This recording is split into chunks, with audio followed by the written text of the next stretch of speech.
दोस्तों, आजकल की भाग-दौड़ भरी ज़िंदगी में सभी अपने-अपने जीवन में व्यस्त हैं और सभी काफ़ी तरक्की भी कर रहे हैं। सभी पैसे के पीछे भाग रहे हैं और ज़्यादातर लोग पैसे कमा भी रहे हैं। लेकिन पैसे को कमाने के चक्कर में हम हमेशा तनाव और चिंता में रहते हैं। किसी ने भी क्या खूब कहा है, कोई व्यक्ति हमें उतना नुकसान नहीं पहुंचा सकता है जितना हमारे नकारात्मक विचार नुकसान पहुंचाते हैं। आज की यह कहानी आपकी जिंदगी भर काम आएगी, इसलिए आज की इस कहानी को जरा ध्यानपूर्वक सुनिएगा, क्योंकि यह कहानी आपके जीवन भर काम आने वाली है। आज की यह कहानी बहुत ही महत्वपूर्ण है। एक बार की बात है, एक जवान बौद्ध भिक्षु अपने मन में उठने वाले नकारात्मक विचारों से बहुत परेशान था। न चाहते हुए भी उसके मन में तरह तरह के गलत विचार आते रहते। उसका स्वभाव भी काफी चिड़चिड़ा हो गया था। वह दूसरों के प्रति बहुत ही जलन और नफरत की भावना रखता, लोगों की बुराई करता और अपने मन में तरह तरह के नकारात्मक कल्पनाएं करता। वह अपनी इन सब बुरी आदतों से बहुत परेशान हो चुका था। उसने बहुत से तरीके आजमाए, बहुत प्रयास किया अपने अंदर के इन बुरे विचारों को खत्म करने का, लेकिन कोई भी तरीका काम नहीं कर रहा था। अंततः एक दिन परेशान होकर उसने अपने गुरु के पास जाने का निर्णय किया। गुरु एक बहुत ही बुद्धिमान और आत्मज्ञानी व्यक्ति थे। जवान भिक्षु ने गुरु से पूछा, गुरुदेव, मैं अपने मन से इन नकारात्मक विचारों को कैसे खत्म कर सकता हूँ? गुरु ने उत्तर देते हुए कहा, नकारात्मक विचार बादलों की तरह होते हैं जो कि साफ आसमान को धुंधला बना देते हैं। अगर तुम्हें साफ आसमान देखना है तो पहले इन बादलों को हटाना पड़ेगा। ठीक इसी प्रकार अगर तुम अपने दिमाग से नकारात्मक विचारों को खत्म करना चाहते हो तो सबसे पहले तुम्हें इन नकारात्मक विचारों के मूल कारणों को पहचानना होगा और उन्हें नष्ट करना पड़ेगा। जवान भिक्षु को गुरु की यह बात ठीक से समझ नहीं आई, तो उसने गुरु से थोड़ा विस्तार से समझाने का आग्रह किया।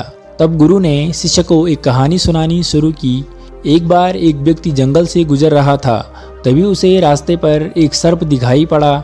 सर्प को देखते ही वह व्यक्ति डर गया और वहां से भागने लगा। जैसे ही वह दौड़ा, उसके पैर एक पत्थर से टकरा गया और वह कहीं गिर पड़ा। उसने खुद को बुरी तरह घायल कर लिया था। जब वह उठा और पीछे मुड़कर देखा तो पाया कि वहां कोई सर्प नहीं, बल्कि सर्प के आकार की एक लकड़ी थी जो कि रास्ते पर पड़ी हुई थी। यह देखकर उस व्यक्ति को महसूस हुआ कि उसे नुकसान पहुंचाने का कारण वह सर्प नहीं, बल्कि उसके खुद के अंदर बैठा हुआ डर है और नकारात्मक विचार हैं, जिसने उसे घायल कर दिया। कहानी खत्म करते हुए गुरु ने जवान भिक्षु से कहा, मन के नकारात्मक विचार इस कहानी के सर्प की भांति हैं, जो तुम्हारी परेशानी का मूल कारण नहीं है, बल्कि तुम्हारी समस्या का मूल कारण तुम्हारे अंदर बैठा डर है। भावनाएं और अतीत के बुरे अनुभव हैं, जो कि नकारात्मक विचार, गुस्सा और द्वेष के रूप में बाहर आते हैं। इसीलिए अगर तुम्हें अपने मन से नकारात्मक विचारों को खत्म करना है तो इसके मूल कारण को पहचान कर उसे नष्ट करना होगा। अब हम इस कहानी को अपने जीवन में कैसे लागू कर सकते हैं,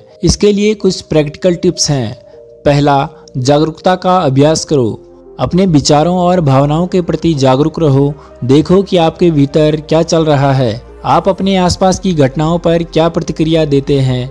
साथ ही मन में उठने वाले हर नकारात्मक विचार के कारण पता लगाने का प्रयास करो। दूसरा, अपने अतीत की बुरी यादों, बुरी घटनाओं और बुरे अनुभवों को स्वीकार करो और खुद को वही दूसरों को माफ कर दो।